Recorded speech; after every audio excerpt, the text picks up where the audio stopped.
I'll shoot at whatever you want me to shoot at, because we've got a really good chance of going very, very deep as this Ukraine roster. But again, that was like 2 years ago, so maybe everything's settled, right? You have to assume, because there's, like, it's so weird whenever we look at PUBG, because, like, there's the jokes that, like, okay, everybody's got to be a little bit of family because you have to, like, get everybody together just to do scrims, and it takes so many players to do it.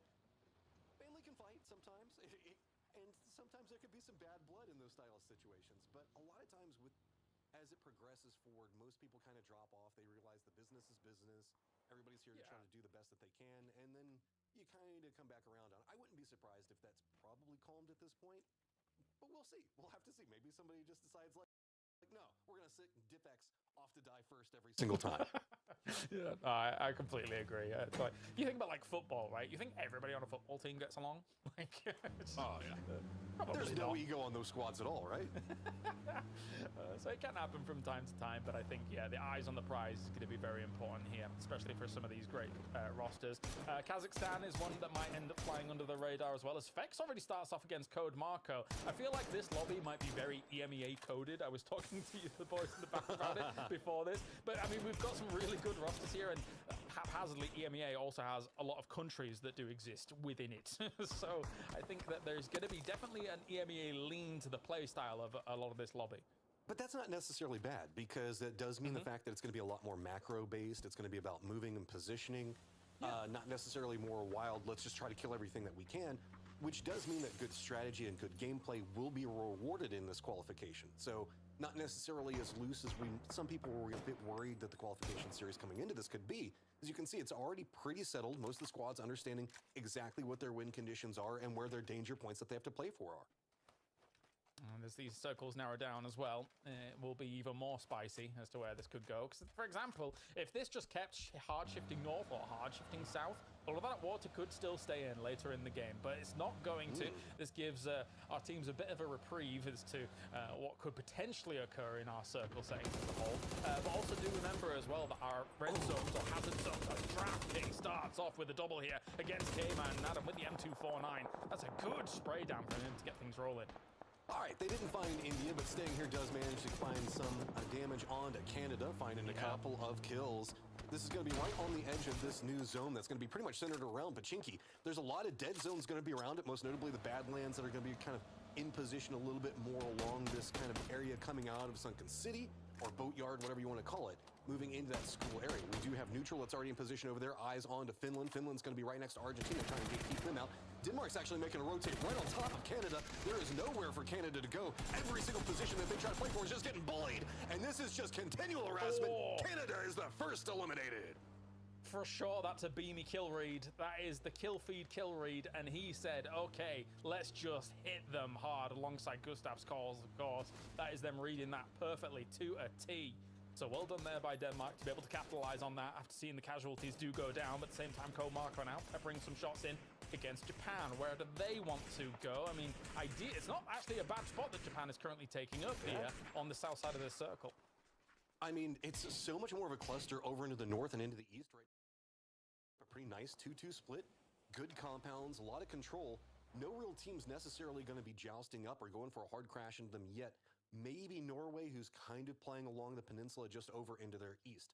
Malaysia, though, they've got Great Britain on one side of them, going to be making it a lot harder for them to kind of deal with, or United Kingdom. It always drives me insane that they use Great Britain as their letters, but then they're technically United Kingdom. Why do you do this to us?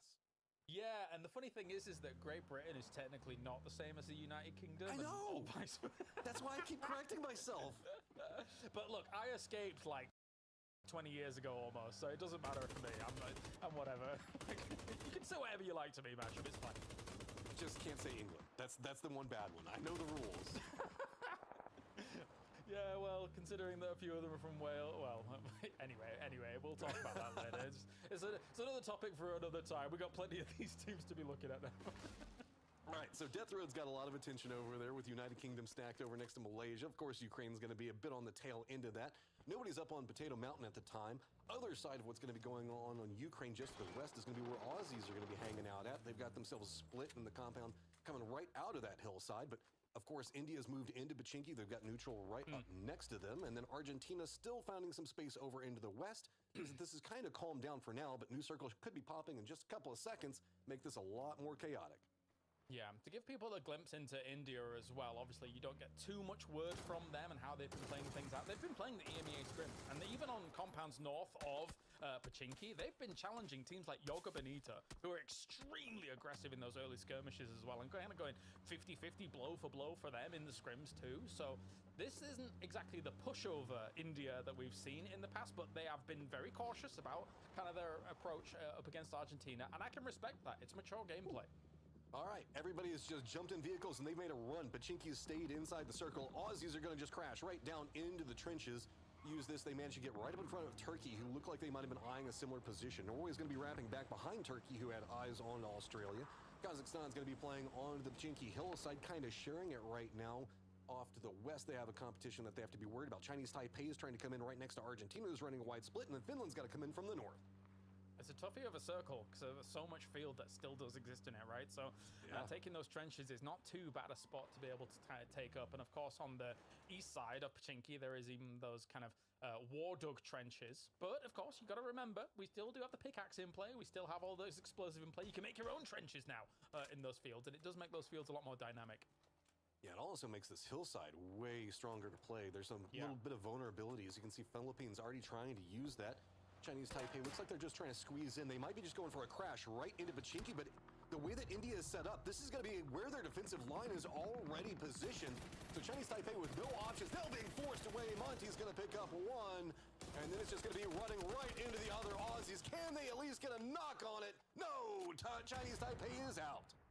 Not too bad a steal from Translucent, so a point on the ball for India as well. Of course, as Translucent is a returning player here for the team, alongside Unforgiven for the second PNC after playing in PNC 2023.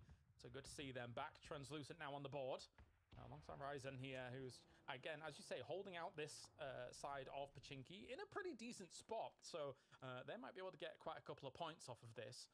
As now Finland still scouting around up on the church position here. If they can move forwards onto church, they'd have quite a nice spot themselves. They're just looking to kind of like hold out those edge positions, because this Finnish team here, Matrim, as well, they are very well versed at playing ranked with each other, pubs with each other, even Finnish tournaments, as well as some Nordic tournaments. So I think that this is definitely a scary roster to go up against. Uh-oh, are we going to get some geometry coming in? Looks like Tig's got the line in. Kazakhstan, nowhere to go. Philippines going to be able to kind of force them back to regroup on the hillside. CJ gets nice shots on IM5. That should be a flush. Can they manage to find it? Turkey, I think, starting to get a little bit nervous, realizing there's some problems. Smoke's going to come down, but to be that scary yet. I think Turkish roster here might have PTSD against some mortar fire. Because in PGSs, they were dying to it quite a bit on like teams like SVG, etc. and stuff. So got to be careful about that. Ferris starts things off against Malaysia, though.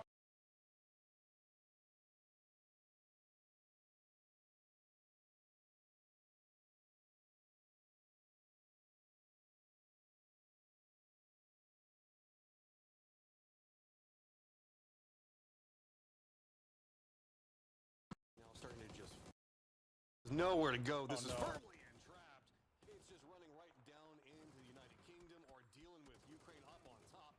Bard's going to go ahead and get some victories out of that for himself. And where else do you go? Just make a run for it. And no, can't even land in Pachinki.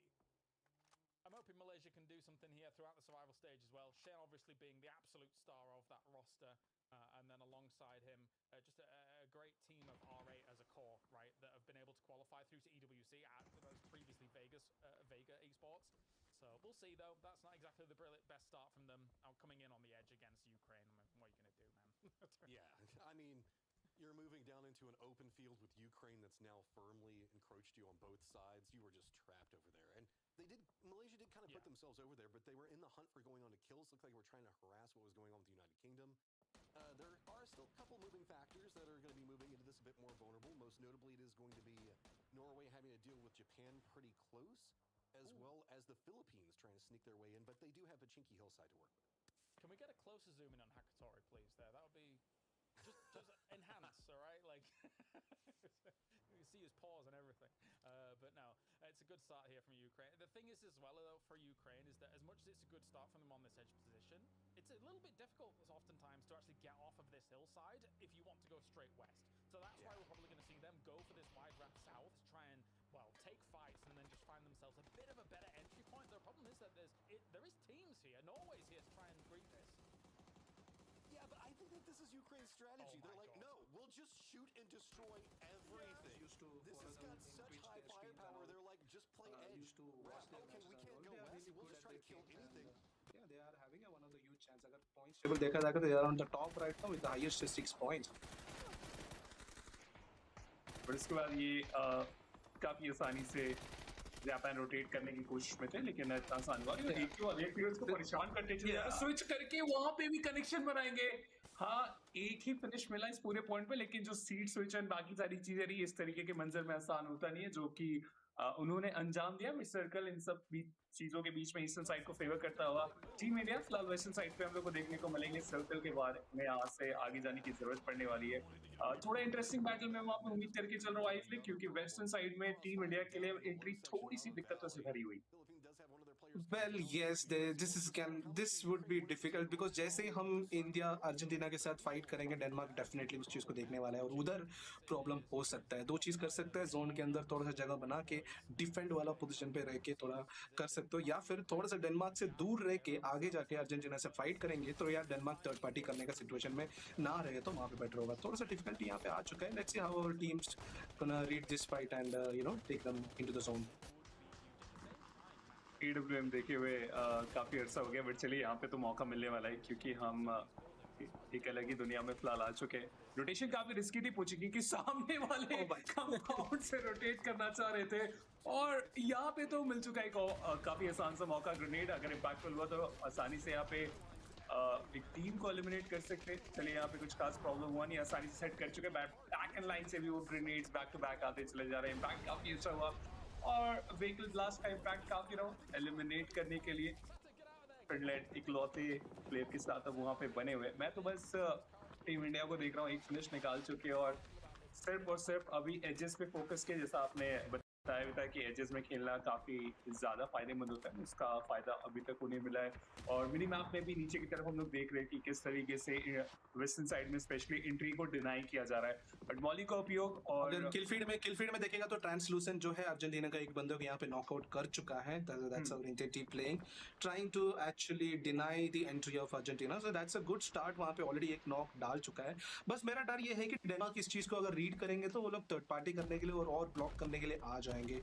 सो अभी थोड़ी देर में वो चीज़ तो पता चल ही जाएंगे और धीरे धीरे बस एक ही मिनट है फेज 5 खत्म होने के लिए, और बस ऐसी जैसे ये खत्म हो गया और अर्जेंटीना मर गया, then we have an open fight with Denmark and that would be fine enough, unless Denmark बस थर्ड पार्टी ना करे बस टीम इंडिया को। आई होप ऐसा ही हो जैसा आप बता रहे हैं, बट अदर साइड्स कुछ एक्शंस चलती हुई और कितना कुछ हमें देखने को मिल रहा है इस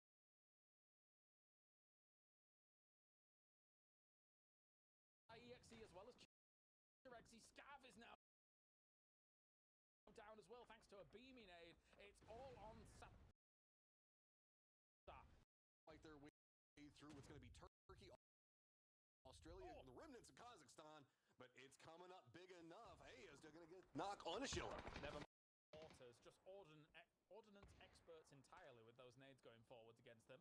Now Argentina moving in. Argentina versus India. Feels like this fight was broiling since minute 1, and now we're back with it. Translucent down, Captain finishing that off, and Kazakhstan is gone completely thanks to Tiggleton laying in some mortar shots as well. That trench has been great for them. We'll just see if they get the circle shift next up. Denmark's positioning is very aggressive. This full split around inside of Pachinki, this is saying we think that we can just firefight everybody that's going to be walking through and we can take you down. Neutral is trying to move over into the east, make it a bit more complicated, but Denmark's mostly focused on what's going on with this Argentina-India still situation. But good old Unforgiven still staying alive, but how much longer is he's going to be walking right into a kill box of multiple teams? All right, prediction on what actual fights could occur from here as well. I mean, yeah, Argentina and India, yeah, we'll take it. I think every Erangel, unless somebody really wants to pivot away from what is going on in Boatyard as well as Rozhok. But it was also funny, actually, when you said Sunken City before, because every fiber of me, Matron, wants to call it Atlantis, because there's like 6 names for it, even though it's now Boatyard. there's so many bad names. Like, I remember a time period whenever it was called Houston because of Oh my God. just things that were going on. That was bad jokes, but it's been long enough now. It's fine. It's fine. All right. Denmark time to come alive as Portal Unforgiven is just trying to fight for his life over here. Can Denmark use the opportunity that he has provided to jump onto Argentina? At the same time, Ukraine now charging up some nades, going up against Great Britain on this side of things. Nade goes forwards from T-Bone of all people against Fairist. So not too bad a start here to kind of dissuade Ukraine from being more aggressive on here, but I don't think it's going to work. I think that they are going to continue on this line of thinking completely. Gustav takes down Captain. They've been keeping a strong eye on this fight, as you mentioned before, to being able to shut this down and then take a fight afterwards wherever they may need to go is much smarter than anything else. You've got to shut down those teams backfilling you.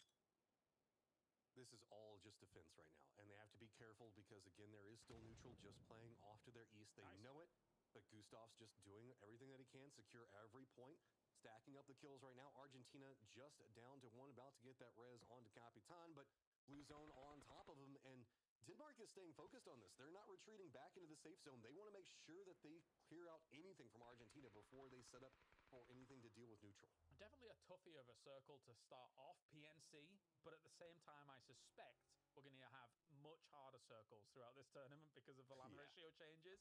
Everyone kind of, you know, sometimes expects fields endings and things like that, but we are definitely going towards those fields, and eventually a team like Denmark, unless they get crazy hard shifts, will have to move into those fields. Like, so at this point, get as many kills as you can on this defensive setup, and then from there, see what happens.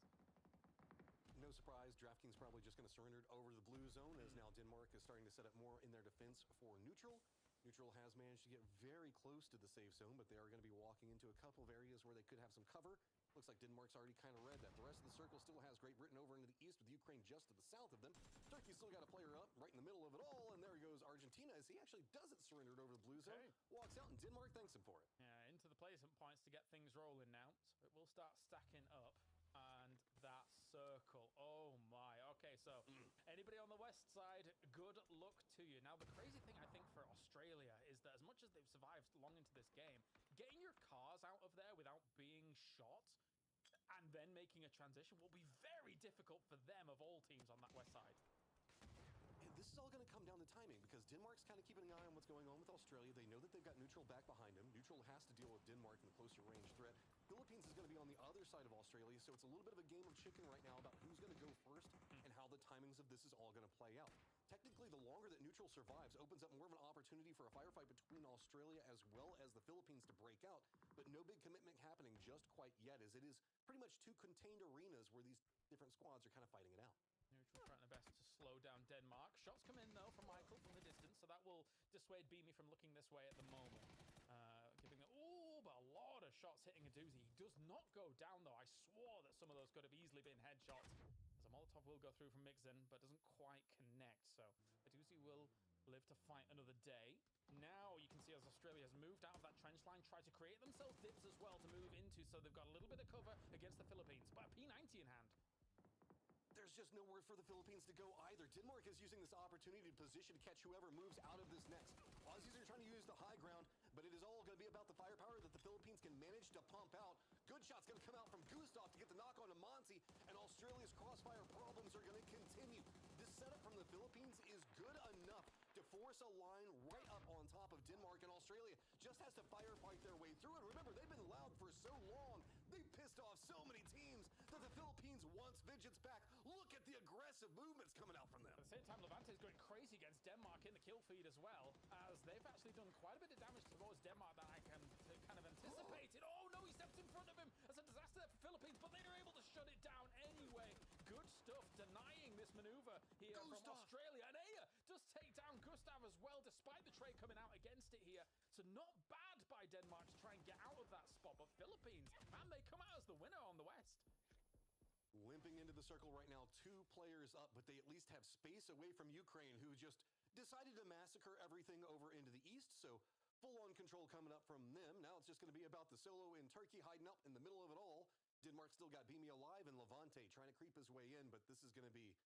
I don't even know how you could try to survive this. There's so many people focused in. Ukraine's even got vision on the other side. Yep, just surrendered over. No. Now we're in our top 4. Yeah, as much as technically there are 2 members of Ukraine outside this circle, the fact that Ukraine is starting off this strong, it's almost like the harbinger of doom. Oh, but Beamy, good shutdown here from the Philippines. 11 kills go the way of Denmark so far. Despite getting out of Pachinki, was going to be difficult. They've done well for it. But again, Matrim, the bell is tolling. Ukraine is 4 alive and looking devastating. 11 kills right now, control over the circle. Yeah, they're not really in it like you were talking about, but there's not a lot of circle to really be in. It's just all open field with like that one compound where Bill Celtic is kind of hanging out at, going every single time he goes for a peek, just getting punished. It's him and Beamy versus the Ukrainian defense line over into the east, and I don't even know what you do. There's every peek that's punished. Diffect's gonna take down Beamy, and then there was one. He has a lynx. I didn't even know he had a lynx. Oh no. As if there wasn't any more problems coming from the Ukraine side.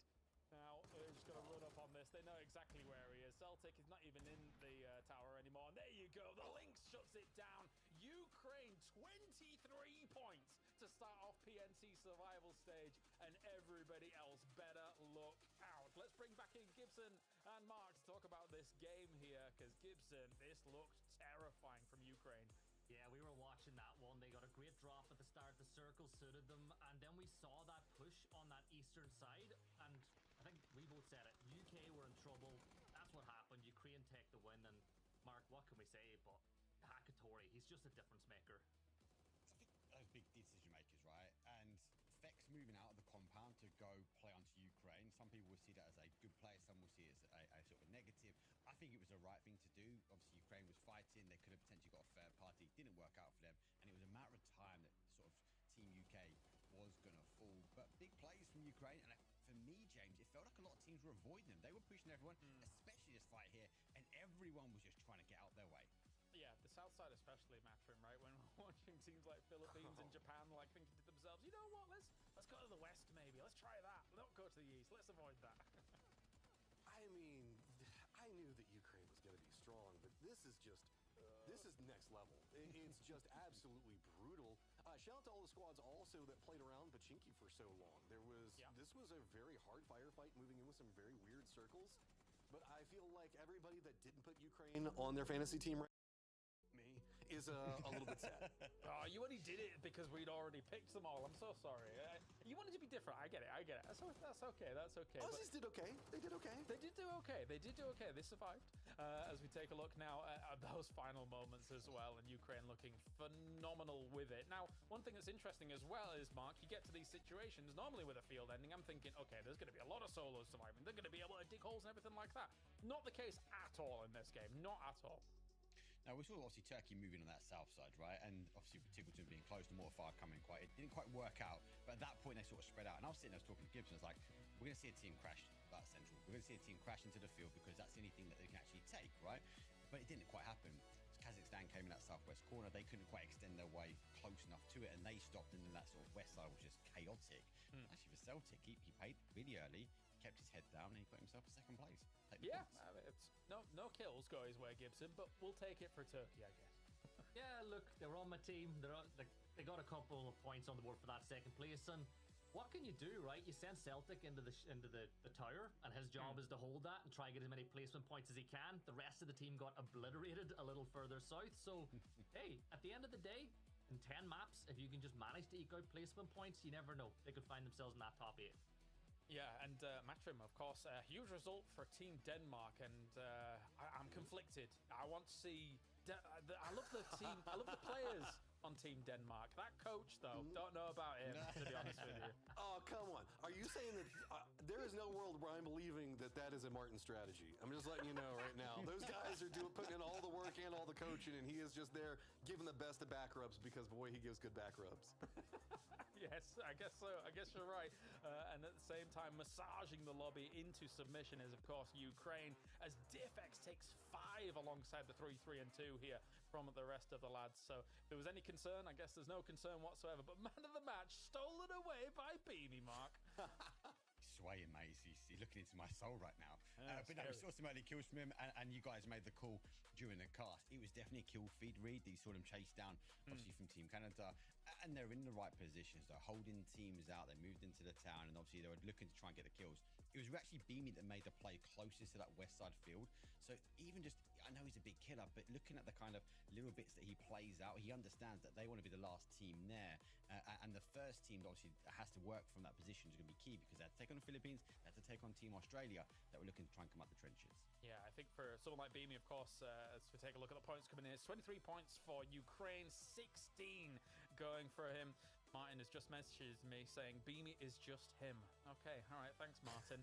Back to your coaching. Get away from me. But Gibson, I think that, you know, when you look at someone like Beamy, right, of course, with the pedigree that he's got now on Virtus Pro, just a deadly, deadly player that is looking to become basically world champion, never mind PNC champion. Yeah, it just shows what he can do when he's not sitting in the blue, man, right?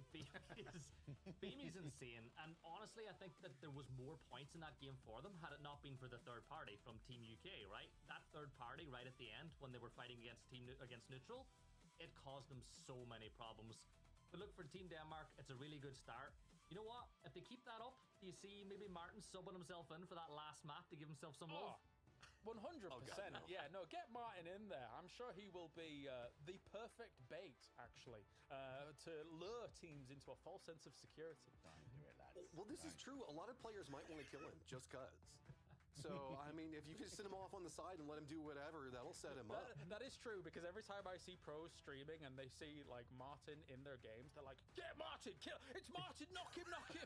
I've seen it so many times on streams, it's crazy. But anyway, let's talk about actual serious things, as we got Team Australia, who Mark actually sent it to what could have been quite a strong spot if the circle comes their way. It's just difficult once you get those E-shifts, and how are you trying to get out of that trench over across the road as well?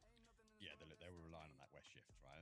And it was good play for them, early play. They held off, especially the second crash that came in, the mortar fire. And again, it was that kind of dart out from that west. So unlucky when it came down to the zone, but really good to see Team Australia, which, you know, they've got fans out there which will be cheering them on, actually putting them in position to win. So chaotic team can cause chaos actually from that west region. It just didn't go their way. And Gibson, faith in Argentina, I mean, they really wanted to hunt down India there. Yeah, it's what I was told. A few people from different teams said watch for Argentina dropping on India, looking for the 3 points. And I'm going to give a credit to India. They took them on a wild goose hunt, right? They couldn't get anywhere near them. I think in the end it was Canada that they ended up getting points off.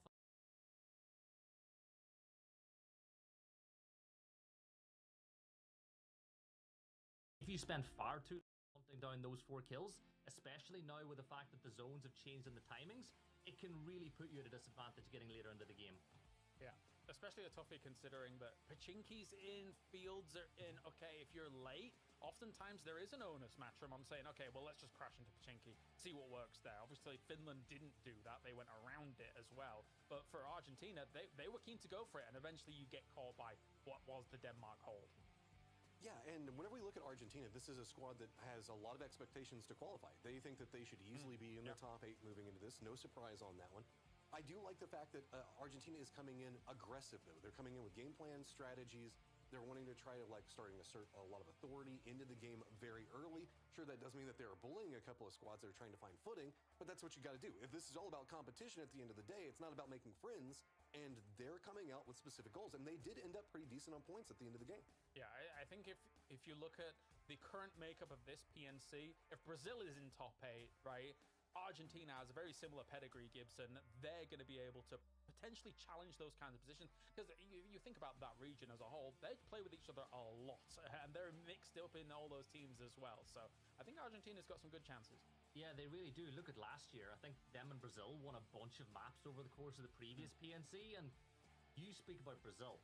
That rivalry between those two countries as well, like, yes, they're both South American, but there is a rivalry. Like, if Argentina see Brazil take a knock and they're beside them, they're third partying without a hesitation, and I think that can maybe hurt them a few times as well. You know, wanting to hurt your rivals so much can actually impact your own chances, but good start for Argentina, points on the board.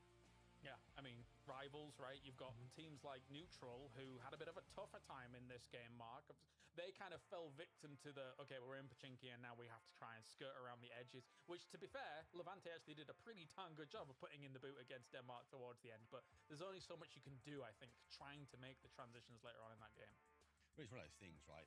It's always well known that you only commit to a city if you know it's going to end there. I think Neutral didn't really have much options. They went there. Denmark already had the hold, but Levante, we know he's a powerhouse, right? He's always going to dig deep and actually get some points. And he did get caught out by the zone, but he caused so much damage actually for Denmark being able to exit, which I think kind of put their game plan in the back. You remember, Beanie went really early. Beanie at that